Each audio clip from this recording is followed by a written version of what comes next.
ሰሞኑኛውን የማርበርግ ቫይረስ ስርጭትን ይመለከታል። በዚህ ሳምንትም የጤና ሚኒስቴር በሰጠው መግለጫ የቫይረሱን ስርጭት ለመከላከልና ምንጩን ለማጥናት ሀገራዊ ግብረ ኃይል ተቋቁሞ መሰማራቱን መግለጹ የሚታወስ ሲሆን ከሌሎች ከቫይረሱ ጋር የተያያዙ ጉዳዮችንም እንዲሁ አንስቶ ነበር።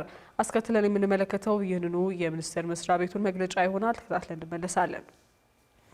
በደቡብ ኢትዮጵያ ክልል እንግዲህ ለሕክምና በመጡ ታማሚዎች ላይ በተደረገ ምርመራ የማርበርግ በሽታ ወይም ደግሞ የማርበርግ ቫይረስ በሽታ መከሰቱን እንግዲህ ጤና ሚኒስቴር ከህብረተሰብ ጤና ኢንስቲትዩት ጋር በመሆን ከህዳር 3 2018 ዓ.ም ጀምሮ ባወጣው ወቅታዊ መግለጫችን ላይ ማሳወቃችን ይታወሳል። ይህ በሽታ እንግዲህ ስንመለከተው እንደ አውሮፓውያን አቆጣጠር በ1967 በጀርመን ሀገር በማርበርግ ከተማ ነበረ በመጀመሪያ ጊዜ ተከስቶ የነበረው። በአውሮፓውያን አቆጣጠር በ2022 በጋና፣ በኢኳቶሪያል ጊኒ በ2023 እንዲሁም ደግሞ ታንዛኒያ በ2023 እና በ2025 በቅርብ ጊዜ በተለይ የ2025 ይሄ የአውሮፓውያኖቹ አቆጣጠር በጀመረ በመጀመሪያዎቹ ወራት አካባቢ ላይ ታንዛኒያ ለሁለተኛ ጊዜ ነበራት።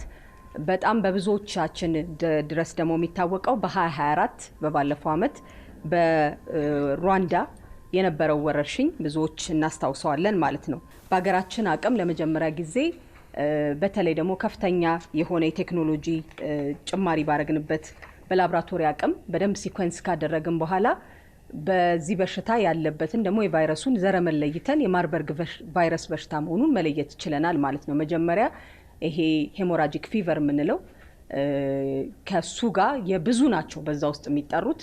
ነገር ግን አጥብበን የትኛው ዘር ነው ከዛ ውስጥ የሆነው የሚለውን ለይተን ለህብረተሰባችንም የትኛውን በሽታ ማከም እንዳለብን የትኛውንም አይነት ጥንቃቄ መደረግ እንዳለበት ለመግለጽ ተችሏል።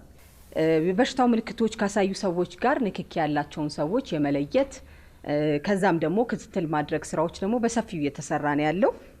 ወረርሽኙ እንግዲህ በደቡብ ክልል በጅንካ ከተማ ከታየ በኋላ የነዚህ ሰዎች ጋር ንክኪ የነበራቸውን ቦታዎች በደንብ መለየት፣ ለይቶ ማቆየቶች ስራ ደግሞ መስራት ከሁሉም ጋር በማናበብ እየሰራን ያለ ነው። ይህንን ወረርሽኝ ከሌሎች ወረርሽኞች የሚለየው ምንድነው ካልን እንግዲህ በንክኪ የሚተላለፍ ነው። አብዛኛው ነገሩ በተለይ የበሽታ ምልክቱን ያሳዩ ሰዎች በሚኖሩበት ጊዜ ከነሱ የሚኖሩ ፈሳሾች ከነሱ የሚኖሩ የንክኪዎች ጋር የሚተላለፍ ነው።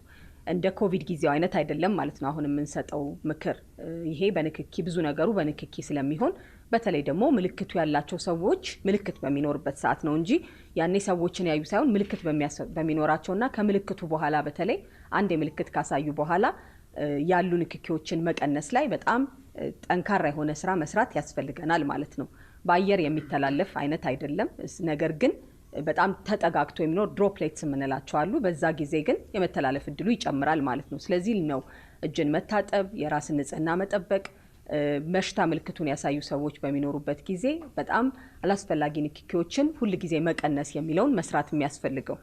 የበሽታው ምልክቶችን የሚያሳይ ሰው እንግዲህ በወቅት ወደ ሕክምና ተቋማት በመሄድ የላብራቶሪ ምርመራዎችን ማድረግ ያስፈልጋል።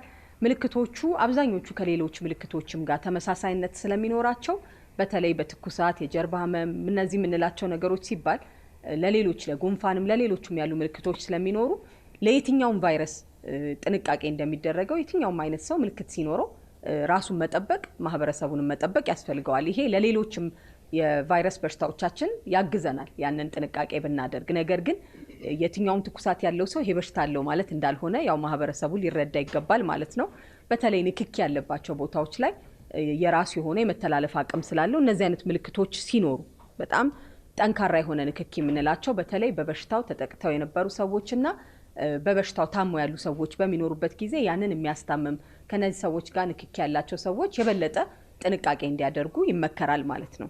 በበሽታው ተጠርጥረው ህይወታቸው ያለፉ ሰዎች በሚኖሩበት ጊዜ የቀብር ስነ ስርዓታቸውን በተለይ ደግሞ ከኢትዮጵያ ህብረተሰብ ጤና ኢንስቲትዩሽን ከሚያወጣው መመሪያና በእኛ ከጤና ሚኒስቴር የሚሰጡ መረጃዎችን በመያዝ ዛሬም በዚህ ሰዓት የጤና ባለሙያዎቻችንን በተለይ የሆስፒታል ኃላፊዎችን እያሰለጠንን ነው። በዚህ ሰዓት አሁን ራሱ በወይነበረብ እየሰለጠኑ ነው ያሉት። ምንድነው የሚደረገው፣ የኬዝ ማኔጅመንቶቻችን እንዴት ይደረጋሉ የሚለው ይህን ደግሞ አጠናክረን እስከታች እናወርዳለን። ማህበረሰብ ውስጥም ደግሞ ማነቃቃት ማሳወቅ ያስፈልጋል ማለት ነው።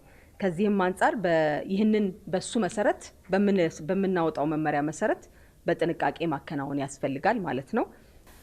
ለዚህ በሽታ መድኃኒት ምን አለው ተብሎ ከተባለ የመጀመሪያው መድኃኒቱ መከላከል ነው።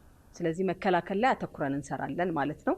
ሁለተኛው ነገር ደግሞ የሚሆነው በሽታ ምልክቶች በሚኖሩበት ጊዜ በተለይ ደግሞ እንደ ትውከት እንደ ማስቀመጥ እንደዚህ አይነት ነገሮች በሚኖሩበት ጊዜ የውሃን በውሃ መተካት አስፈላጊ ስለሚሆን እነዛ አይነት ነገሮች የሰፖርት ህክምናዎች የምንላቸው አሉ። የትኛውም አይነት እንደ በሽታው ምልክት አይነት አንጻር የሚሆኑ መድኃኒትና ህክምናዎች ይደረጋሉ ማለት ነው። ይህም አንዱ ህክምናው ይሆናል።